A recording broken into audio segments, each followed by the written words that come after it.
Orang-orang Santos percaya akan mitos ini. Mereka mengatakan bahwa setiap beberapa dekade sebuah petir menghantam Villa Belmiro yang menyebabkan sebuah fenomena baru terlahir. Dan seperti halnya orang-orang yang mengatakan bahwa petir tidak akan pernah menyambar tempat yang sama untuk kedua kalinya, di sana mereka bersikeras bahwa hal itu telah terjadi 4 kali. Pertama Pele, kemudian Robinho, Neymar, dan yang terakhir adalah Rodrigo. Saya harus mengakui bahwa saya tidak percaya Rodrigo sama seperti yang lain. Ia bukanlah seorang yang terpilih. Ia tidak dilahirkan dengan talenta yang tak terbatas.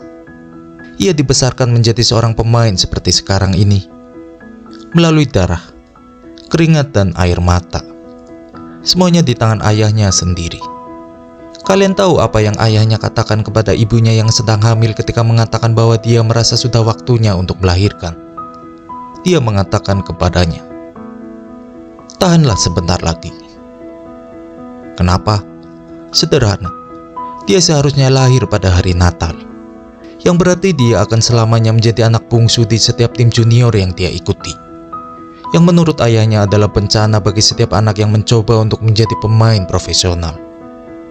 Jadi dalam benaknya, tidak ada pilihan lain selain menundukkan panggilan alam sesuai keinginannya. Bahkan, ayahnya mengakui bahwa ia tidak pernah memberitahu istrinya mengapa ia begitu bersikeras bahwa anak itu harus dilahirkan setelah tahun baru. Dan selama beberapa minggu terakhir, ia bahkan menghindari membawanya ke rumah sakit. Ia takut dokter bersikeras bahwa ini sudah waktunya. Seperti yang ia katakan sendiri. Pada tahun baru, saya mengusap-usap perutnya, menghitung mundur, dan kemudian saya mengatakan kepadanya, "Anak kita akan menjadi pemain sepak bola." Saya sudah tahu itu akan terjadi. Dengar, saya tahu apa yang kalian pikirkan. Ini sedikit gila, sedikit tidak masuk akal, dan kalian tidak salah. Tetapi kalian harus menyadari bahwa seluruh anggota keluarga sangat terobsesi dengan sepak bola. Ayahnya sendiri adalah seorang pemain sepak bola, atau mungkin pada akhirnya akan menjadi pemain sepak bola. Karena bagaimanapun juga, dia baru berusia 16 tahun ketika Rodrigo lahir. Bahkan ada beberapa rumor yang mengatakan bahwa ibunya juga sangat hebat dalam hal sepak bola, meskipun ia tidak pernah mencoba untuk berkarir di bidang tersebut. Sehingga Rodrigo tidak memiliki pilihan. Sepak bola akan menjadi kehidupannya, entah ia menyukainya atau tidak. Ia mengatakan bahwa pada usia 2 tahun, ia telah bermain dengan sebuah bola dari bangun tidur hingga ia tidur kembali. Setiap kali dia mengatakan pesta ulang tahun, hadiahnya selalu berkaitan dengan sepak bola. Bukan secara umum, tapi secara khusus Real Madrid.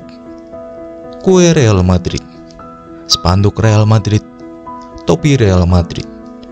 Bahkan ketika dia memotong rambut, selalu apapun yang sedang digemari Neymar saat itu.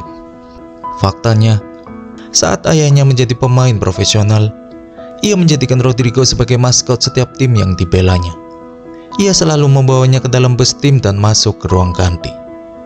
Dan suatu hari, saat tim lapis kedua yang dibelanya berhadapan dengan Santos di kejuaraan negara bagian Sao Paulo, ia membawa Rodrigo agar dapat menyaksikan idolanya dari dekat. Hanya sepak bola, dan sepak bola. Ketika ayahnya mengajarkan bahwa jika ia cukup percaya, apapun bisa terjadi, Rodrigo memahaminya secara harfiah. Setiap hari ia menatap cermin dan berkata pada dirinya sendiri, "Saya akan bermain untuk Brasil. Saya akan bermain untuk Real Madrid. Saya akan memenangkan Liga Champions. Saya juga akan memenangkan Piala Dunia."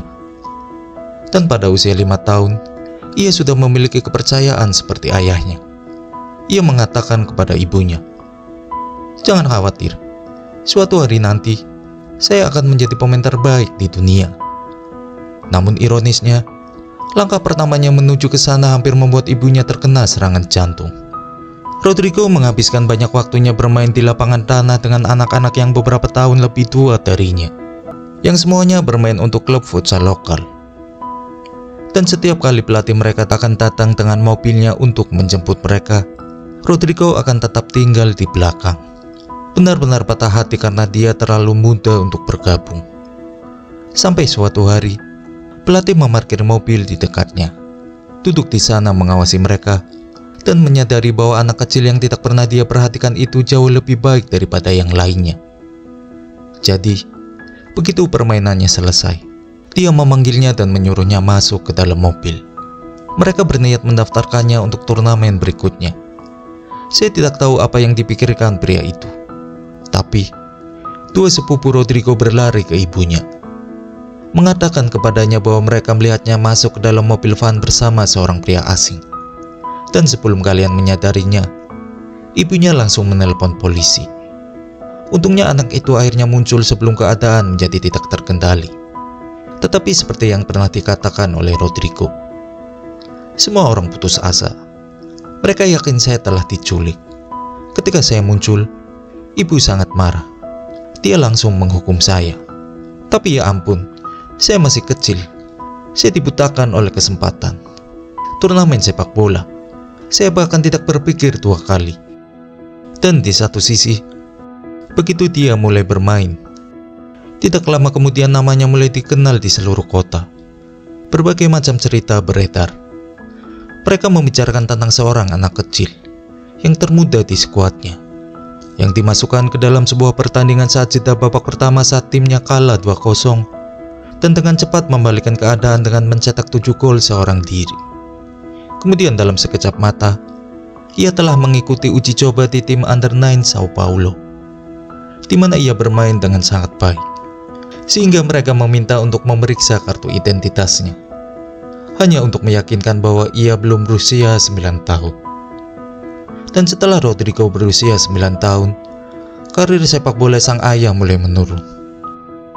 Dan tak lama kemudian, ia terpaksa pindah ke luar kota untuk mencari pekerjaan di klub baru agar dapat terus mendukung karir sepak bola anaknya. Dan meskipun sang ibu merasa bahwa sang ayah telah menelantarkannya bersama putra mereka, dan menyatakan bahwa sang ayah hidup dengan khayalan, menyerah pada pernikahan mereka demi mengejar impian seorang anak berusia 9 tahun. Dan meskipun Rodrigo akan menangis setiap kali ayahnya pergi, karirnya tidak terhenti sedikit pun. Faktanya, keadaan menjadi tidak masuk akal. Dengan sangat cepat, kurang dari setahun kemudian, Rodrigo mengetahui bahwa Sao Paulo memiliki kebijakan klub di mana mereka tidak akan pernah membiarkan debut profesional kepada anak-anak sebelum usia 15 tahun. Dan mengetahui bahwa anak-anak di Santos secara teknis diizinkan untuk bergabung dengan tim utama di kejuaraan Paulista, sementara juga sangat terobsesi dengan Neymar dan Ganso. Rodrigo mulai merencanakan cara untuk bergabung dengan mereka. Namun ia tahu bahwa ia tidak akan berhasil meyakinkan orang tuanya untuk mengantarnya selama 2 jam perjalanan ke tempat latihan. Kalian tahu apa yang ia lakukan? Dia menunggu pertandingan berikutnya melawan Santos, dan memastikan dirinya bermain cukup baik sehingga pada peluit akhir, staf Santos dengan meyakinkan mengatakan kepada ayahnya bahwa Rodrigo memiliki DNA Santos, bahwa dia menjadi the next Robinho, the next Neymar. Dan seperti yang kalian bayangkan, sang ayah mengiyakan. Tidak peduli betapa gilanya hal itu, Rodrigo bergabung dan selama 1 tahun ia bermain untuk kedua klub secara bersamaan. Rutinitas hariannya begitu absurd sehingga di pagi hari, ibunya akan memakaikan jersey lalu menggendongnya ke mobil ketika ia masih tertidur, agar ia dapat beristirahat selama beberapa jam. Ia benar-benar akan terbangun ketika sudah berada di tempat latihan. Dan setelah itu selesai, ia kembali ke mobil, bergegas untuk pergi ke sekolah, kemudian berlatih di Sao Paulo, kembali ke tempat tidur, dan keesokan harinya, semuanya sama lagi. Dan entah bagaimana, ia tidak pernah mengeluh. Sebaliknya, seperti yang ia katakan, jika saya melewatkan satu sesi latihan saja, saya akan menjadi gila. Dan ketika ia menginjak usia 11 tahun, komitmen tersebut akhirnya terbayar. Rodrigo menjadi pemain Brasil termuda yang menandatangani kontrak dengan Nike, memecahkan rekor yang sebelumnya dipegang oleh Neymar. Dan jika hal tersebut belum cukup untuk memulai rumor bahwa ada petir yang akan menghantam Villa Belmiro, izinkan saya memberitahu kalian, Rodrigo sudah pasti melakukan banyak hal di lapangan. seperti yang dikatakan oleh salah satu pelatihnya. Selama tahun-tahun itu, saya menghabiskan lebih banyak waktu bersamanya daripada dengan anak-anak saya sendiri. Dan saya harus mengatakan, di lapangan futsal, dia jelas lebih baik daripada Neymar. Ada satu pertandingan di mana seorang pelatih lawan mulai mengejeknya, mengatakan bahwa ia tak lebih dari anak bawang. Saya berpikir dalam hati, dia mengejek anak yang salah. Dan tiba-tiba, Rodrigo mengambil bola, mengiring bola melewati seluruh pemain, mencetak gol, berlari kembali ke bangku cadangan lawan dan berteriak. Siapa yang tertawa sekarang? Di akhir pertandingan, saya mengatakan kepadanya bahwa ia tidak boleh bersikap seperti itu. Bahwa jika seperti itu reaksinya setiap kali ada yang memprovokasi dirinya, maka saya akan bertindak tegas. Dan Anda tahu apa yang ia katakan kepada saya? Tidak ada gunanya. Saya sudah mencetak gol di setiap pertandingan.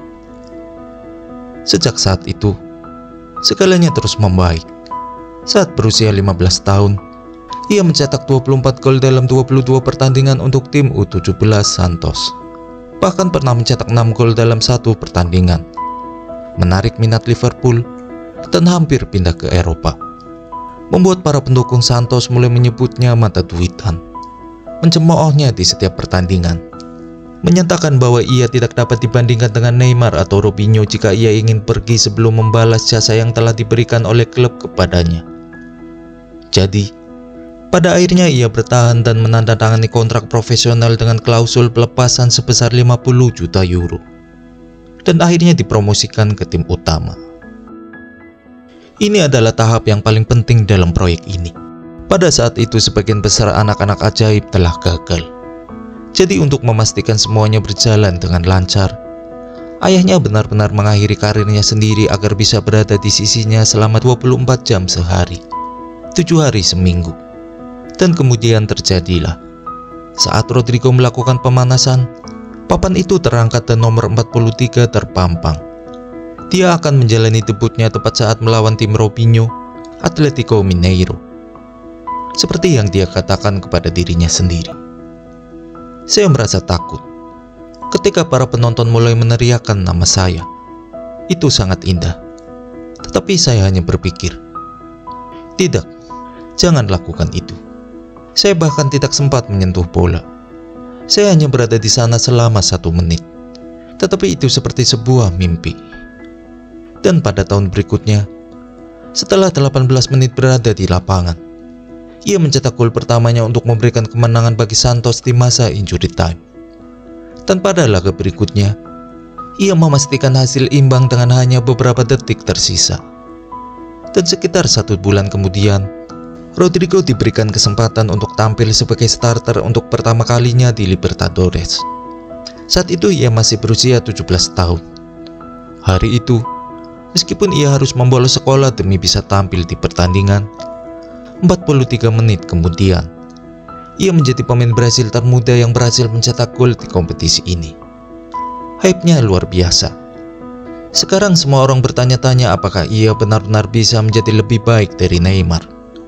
Seorang jurnalis mengatakan bahwa ia tidak hanya bagus, ia hebat. Setiap kali ia berada di atas lapangan, bola berhenti hanya untuknya dan hanya untuk dirinya sendiri. Dan yang lainnya bahkan mengatakan bahwa saya tidak akan pernah melewatkan setiap pertandingan yang dimainkan oleh anak ini. Dan saya mengatakan kepada Anda semua, jika istri saya meminta saya untuk tinggal di rumah, maka saya tidak punya istri lagi. Setelah pertandingan tersebut, Rodrigo menjadi pemain starter secara reguler. Tim-tim dari seluruh Eropa mulai mengincarnya, dan tawaran-tawaran pun mulai berdatangan. PSG adalah yang pertama, tetapi mereka tidak pernah berniat untuk menyelesaikan kesepakatan apapun.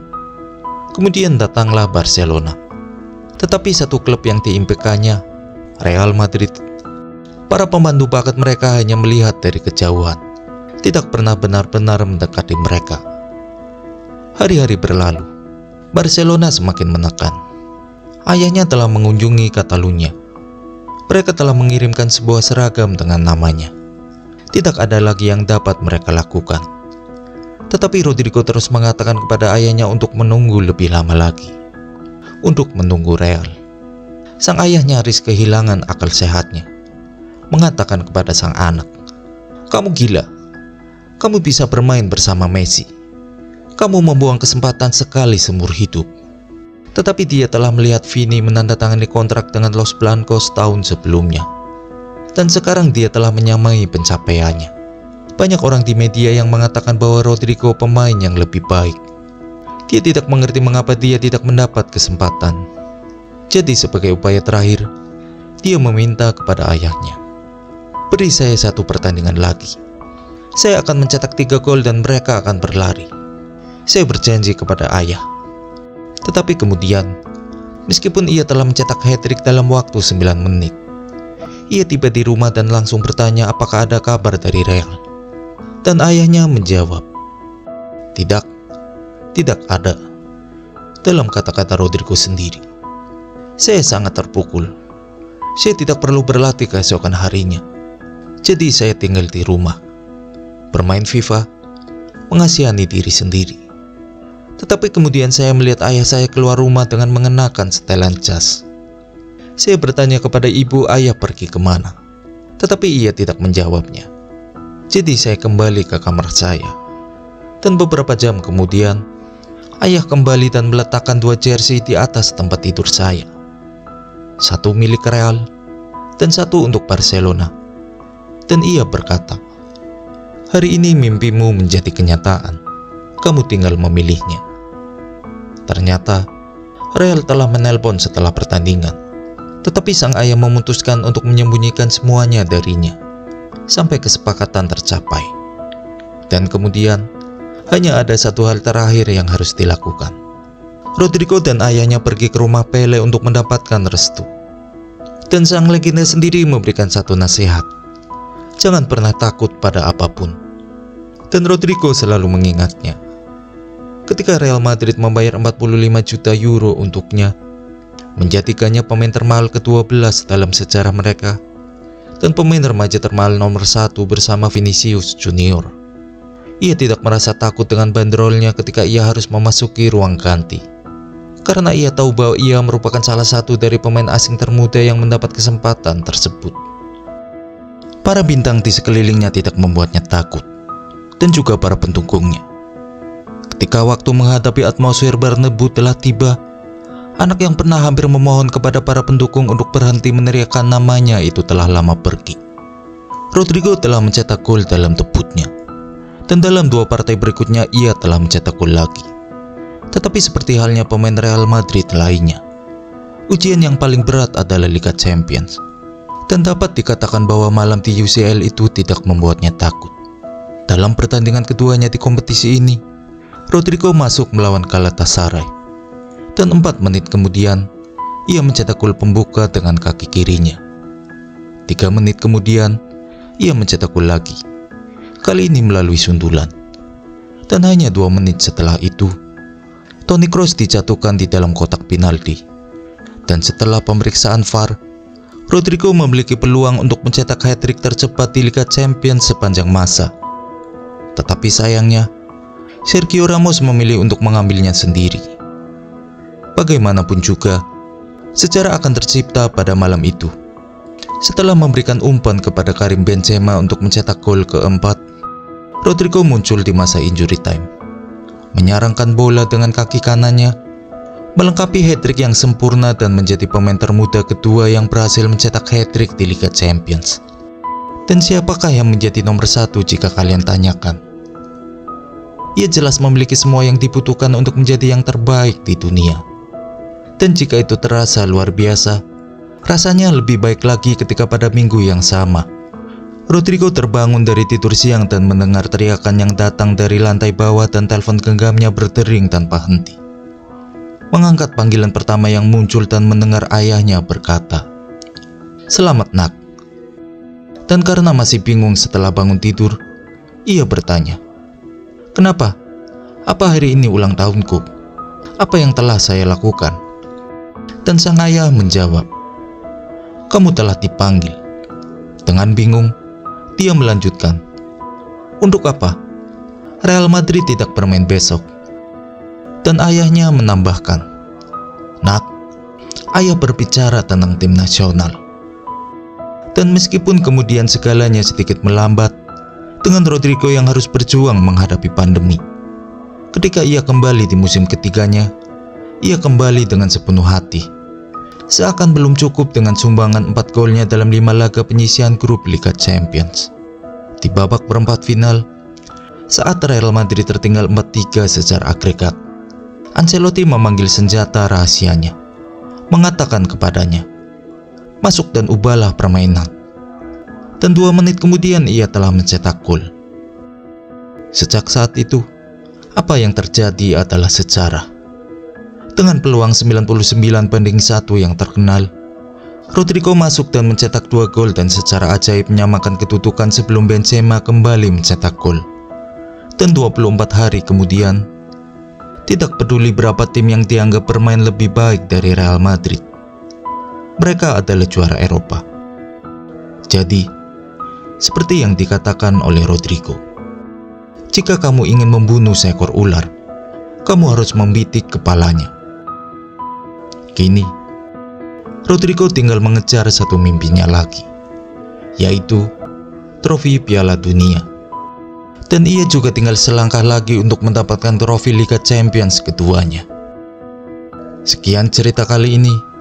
Silakan like, komen, dan bagikan videonya jika menurut kalian itu layak. Jangan lupa untuk subscribe. Sampai jumpa minggu depan.